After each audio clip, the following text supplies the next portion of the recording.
రాష్ట్ర బడ్జెట్లో ఎక్సైజ్ ఆదాయ అంచనాలపై మాజీ మంత్రి ఎమ్మెల్యే హరీష్ రావు తీవ్ర విమర్శలు చేశారు.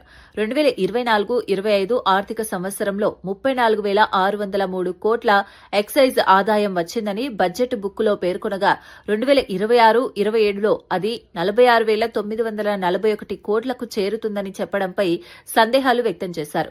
గత ఏడాదితో పోలిస్తే దాదాపు 12,000 కోట్ల రూపాయలు అదనంగా ఎలా వస్తాయని ప్రశ్నించారు. 34,603 కోట్లు వచ్చిందని చెప్పింది. 34,603 కోట్లు వచ్చిందని చెప్పింది. ఓకే, అయితే ఈ సంవత్సరం ఎంత పెట్టింది తెలుసా అధ్యక్ష భట్టి గారు? 46,941 కోట్లు పెట్టేసిండు. ఎక్కడ 34, ఎక్కడ 46? అంటే దాదాపు 12,338 కోట్లు ఎక్సైజ్ మీద అధిక ఆదాయాన్ని సంపాదిస్తామని భట్టి గారు బడ్జెట్ లో పెట్టింది అధ్యక్ష. అంటే 12,338 కోట్లు అధిక ఆదాయం రావాలంటే ఎంత అమ్మాలి?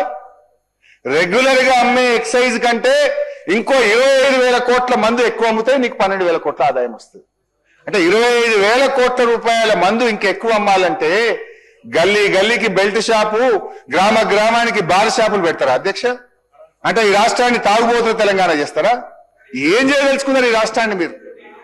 ఎట్లొస్తుంది అంటే మీరు పెట్టుకున్న గ్రోత్ 35% ఎక్సైజ్ లో అధిక ఆదాయం వస్తుందని మీరు ఈ సంవత్సరం పెట్టుకున్నారు అధ్యక్ష. ఎట్లా సాధ్యమవుతుందని నేను అడుగుతా ఉన్నా అధ్యక్ష.